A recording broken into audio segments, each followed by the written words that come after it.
Hey, it's your Wisconsin wine guy. I'm back again with another wine review for you. Again, this is 2021, and I'm like very excited about bringing you new and different wines. So today's show is going to be extra special, but let's get through the business.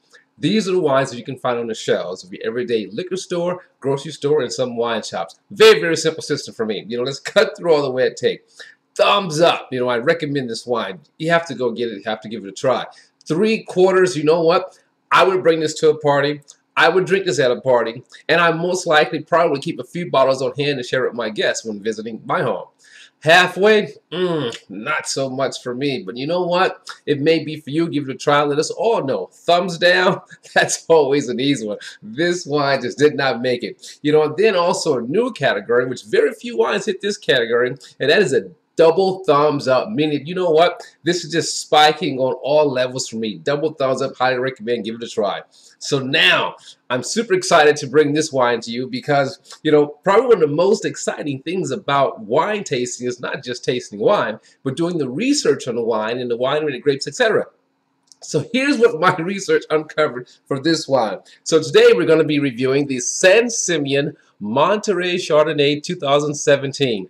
Now, San Simeon, for those who are not from California, San Simeon is a little city in California, the coastline of California, by where the Hearst Castle is located. William Randolph Hearst, the, newspaper magnate guy, rich guy, years ago.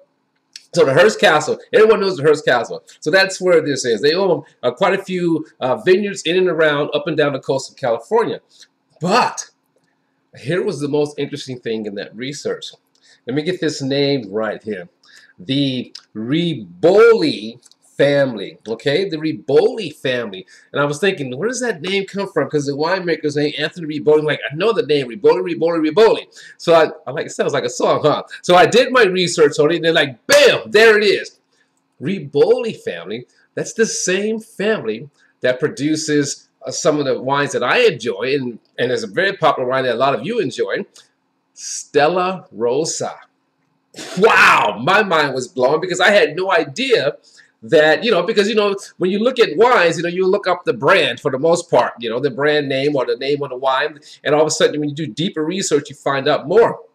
My mind was completely blown when I found that out. Like, oh my God, the Riboli family has and doing the research on their website, they have an entirely extended portfolio of wines that they produced, both reds and whites. So I was really looking forward to try this. I do enjoy Stella Rosa wines, so here's a wine that for some of these Stella Rosa drinkers who want to, venture off into another direction with the Riboli family lines of wines, and also for the dry wine drinkers who thinks that all they do are sweet wines. So here we go. Let's give it a pour. Haley's Corker, keeping the wine fresh for me as always. Now, earlier today, I kind of did some drinking on this wine, did some food pairing. I'll share those pictures with you later after I do the post. But get a look at that color. Nice golden hues. I mean, you can actually see that this is golden. What you're seeing in the video is the same color I see. How cool is that? It has that kind of like, straw or that like bright lemon color to it. So, a little research. 8 months in French oak. The vineyards are certified sustainable. This particular wine goes through secondary fermentation, malolactic fermentation, to kind of soften it, round it, make it more supple, but not so much that it's going to take away from its liveliness. All right. So now, here we go. Nose. Oh, that nose is just wow. You know how when you hear the term tropical, sometimes you get it, sometimes you don't. But you definitely get that here, tropical. So I go straight with pineapple, star fruit. Ooh. And it's funny because I would even throw in a little subtle caramelized pineapple in this. Coming straight off the grill without so much of the smokiness, But this is really nice. And it has a nice richness to it, just on the nose. Now, this comes in an alcohol of 14.9%, so it's a big boy. It's one of those wines or Chardonnays you don't want it to put heavily chilled on ice or drink it straight out of the refrigerator. Give it a chance to evolve and come to temperature, like a cool temperature, to give more of its essence of the wine. But that nose is nice. Now, again, there's a citrus nose there too. Now, here's the rinse. The rinse for me is very important. No acidity, no play, no mouth water. It won't stay. Oh, I just did it rhyme. Here we go.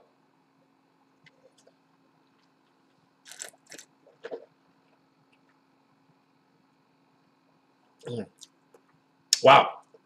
Acidity is nice. I like that. You know, but I also rinse to make sure I get all of the wine throughout my entire mouth. I want every bit, every inch, every crevice in my mouth to taste this wine. You know, I'm all in when I taste wine. So acidity is great. Finish is going to be long, man. A nice richness, but not that clammy type of richness, but nice richness. Acidity lifts all that up. Wow, nice. Now for the actual taste.